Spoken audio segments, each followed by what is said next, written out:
দেশের শিক্ষা ও স্বাস্থ্য খাতের লাখো কর্মীর জন্য নবম পে স্কেল হয়ে উঠতে চলেছে একটি বিশেষভাবে গুরুত্বপূর্ণ অধ্যায়।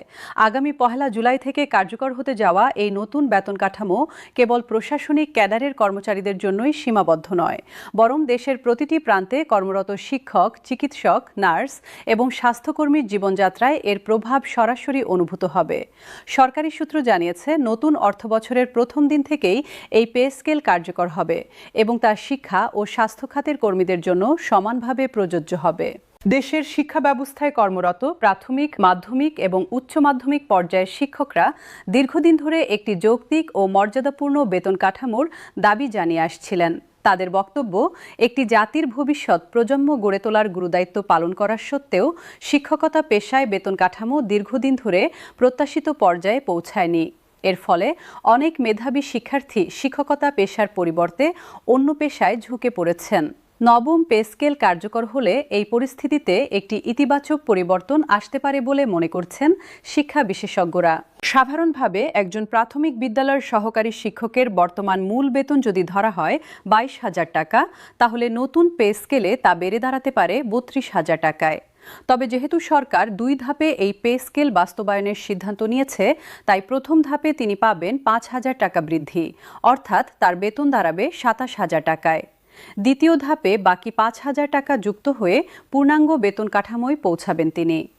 মাধ্যমিক ও উচ্চ মাধ্যমিক পর্যায়ের শিক্ষকদের ক্ষেত্রেও এই অনুপাতে বেতন বৃদ্ধি প্রযোজ্য হবে বলে জানা গেছে, যদিও গ্রেড ভেদে সুনির্দিষ্ট অঙ্কে কিছুটা পার্থক্য থাকতে পারে। শিক্ষকদের জন্য বিশেষভাবে গুরুত্বপূর্ণ হল বিভিন্ন ভাতার বিষয়টি। বাড়ি ভাড়া ভাতা এবং চিকিৎসা ভাতার পাশাপাশি অনেক শিক্ষক বিশেষ শিক্ষা ভাতা বা প্রশিক্ষণ ভাতার আওতায়ও থাকেন। নতুন পে স্কেলে এই ভাতাগুলোও পুনর্নির্ধারিত হতে পারে, যা শিক্ষকদের সামগ্রিক মাসিক আয়ে উল্লেখযোগ্য প্রভাব ফেলবে। উদাহরণস্বরূপ, আগে যদি একজন শিক্ষকের মূল বেতন ও ভাতাসহ মোট আয় 30,000 টাকা থাকে, তাহলে নতুন কাঠামোয় তা বেড়ে 33 থেকে 35,000 টাকা পর্যন্ত হতে পারে। বিশেষ করে প্রত্যন্ত অঞ্চল, চর এলাকা এবং পার্বত্য অঞ্চলে কর্মরত শিক্ষকদের জন্য একটি বিশেষ ভাতার বিষয়টি বিবেচনায় নেওয়া হতে পারে বলে ইঙ্গিত দিয়েছেন সংশ্লিষ্ট মন্ত্রণালয়ের কর্মকর্তারা। দীর্ঘদিন ধরে এই অঞ্চলগুলোতে দক্ষ শিক্ষক নিয়োগ এবং ধরে রাখা একটি বড় চ্যালেঞ্জ হিসেবে চিহ্নিত হয়ে আসছিল।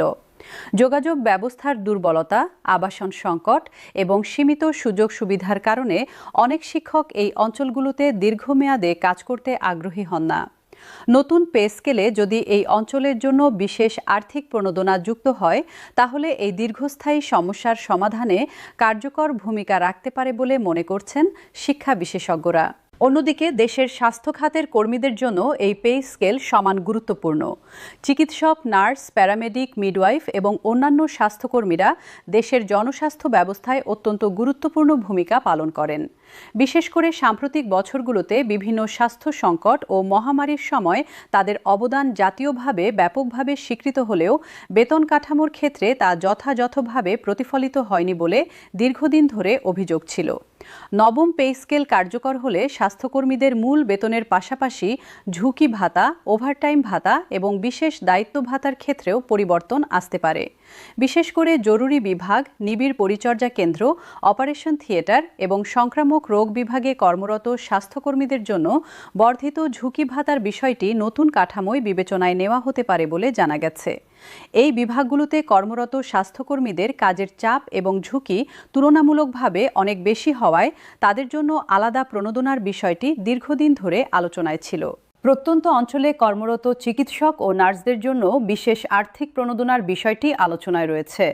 দীর্ঘদিন ধরে গ্রামীণ ও প্রত্যন্ত এলাকার হাসপাতাল ও স্বাস্থ্যকেন্দ্রগুলোতে চিকিৎসক সংকট একটি দীর্ঘস্থায়ী সমস্যা হিসেবে রয়ে গেছে। অনেক উপজেলা স্বাস্থ্য কমপ্লেক্সে পর্যাপ্ত সংখ্যক চিকিৎসক না থাকায় স্থানীয় জনগণকে দূরবর্তী শহরে গিয়ে চিকিৎসা সেবা নিতে হয়, যা সময় ও অর্থ উভয় ক্ষেত্রেই বাড়তি চাপ তৈরি করে। নতুন পে স্কেলে যদি এই অঞ্চলে কর্মরতদের জন্য আকর্ষণীয় আর্থিক সুবিধা যুক্ত হয় তাহলে এই সংকট সমাধানে গুরুত্বপূর্ণ ভূমিকা রাখতে পারে বলে মনে করছেন স্বাস্থ্য বিশেষজ্ঞরা। শিক্ষক ও স্বাস্থ্যকর্মীদের ক্ষেত্রে ইনক্রিমেন্ট এবং পদোন্নতির বিষয়টিও আলাদাভাবে গুরুত্বপূর্ণ। নতুন পে স্কেলে শিক্ষকতা পেশায় বিভিন্ন স্তরে পদোন্নতির সুযোগ আরও সুসংহত হতে পারে, যা দীর্ঘদিন একই পদে কর্মরত শিক্ষকদের জন্য নতুন সম্ভাবনা তৈরি করবে। একইভাবে স্বাস্থ্য খাতেও বিভিন্ন গ্রেডের মধ্যে উন্নয়নের পথ সুগম হতে পারে বলে মনে করছেন প্রশাসনিক বিশ্লেষকরা। বিশেষ করে দীর্ঘদিন একই পদে কর্মরত সিনিয়র শিক্ষক ও স্বাস্থ্যকর্মীদের জন্য সুনির্দিষ্ট সময়ান্তরে পদোন্নতির একটি কাঠামোগত নীতিমালা প্রণয়নের দাবি দীর্ঘদিন ধরেই উঠছিল। পেনশনভোগী সাবেক শিক্ষক ও স্বাস্থ্যকর্মীদের জন্য এই পে স্কেল গুরুত্বপূর্ণ একটি বিষয়। যেহেতু পেনশন নির্ধারিত হয় সর্বশেষ প্রাপ্ত বেতনের ভিত্তিতে, তাই নতুন পে স্কেল কার্যকর হলে অবসরপ্রাপ্ত শিক্ষক ও স্বাস্থ্যকর্মীদের পেনশনও বৃদ্ধি পাবে। দীর্ঘ কর্মজীবন শেষে অবসরে যাওয়া এই পেশাজীবীদের জন্য এই পেনশন বৃদ্ধি জীবনযাত্রার মানে উল্লেখযোগ্য ইতিবাচক প্রভাব ফেলবে বলে ধারণা করা হচ্ছে। বিশেষ করে যেসব অবসরপ্রাপ্ত শিক্ষক ও স্বাস্থ্যকর্মী চিকিৎসা ব্যয়ের জন্য পেনশনের ওপর নির্ভরশীল, তাদের জন্য এই বৃদ্ধি বিশেষভাবে স্বস্তিদায়ক হবে।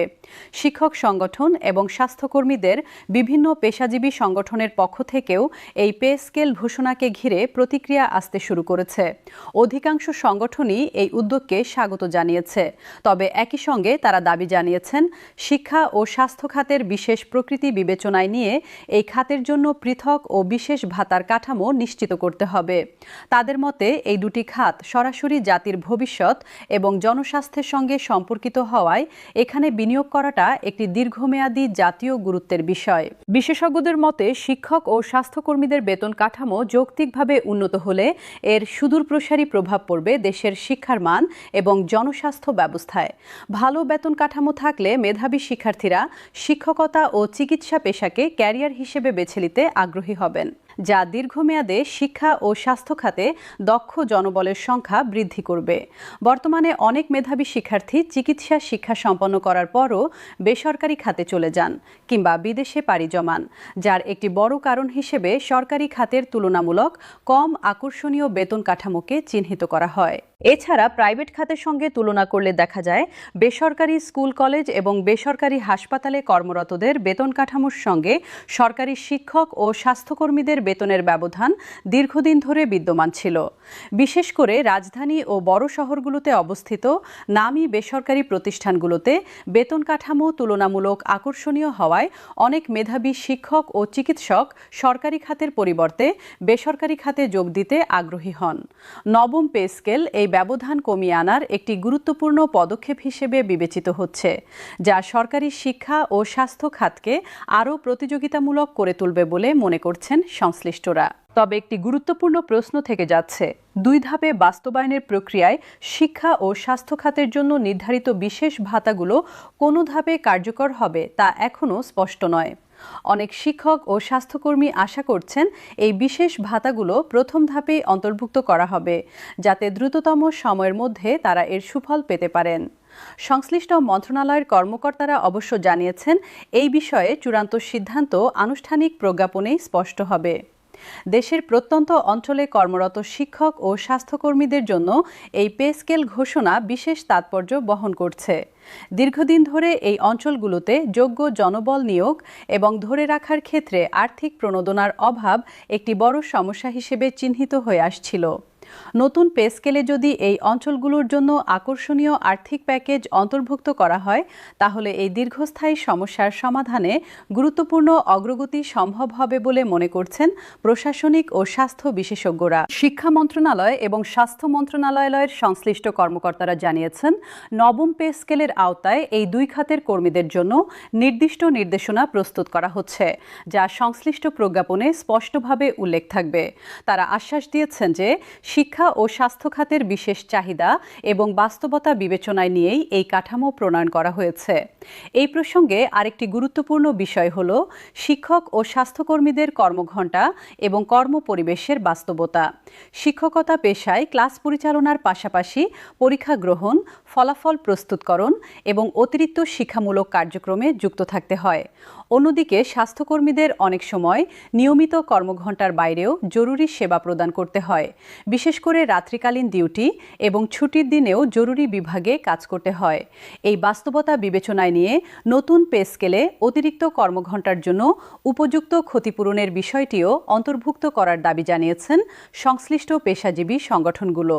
দেশের বিভিন্ন মেডিকেল কলেজ ও নার্সিং প্রতিষ্ঠান থেকে প্রতি বছর হাজার হাজার নতুন চিকিৎসক ও নার্স স্নাতক সম্পন্ন করে কর্মজীবনে প্রবেশ করছেন। তাদের একটি বড় অংশ সরকারি চাকরিতে যোগ দিতে আগ্রহী হলেও বর্তমান বেতন কাঠামো এবং কর্মপরিবেশ অনেক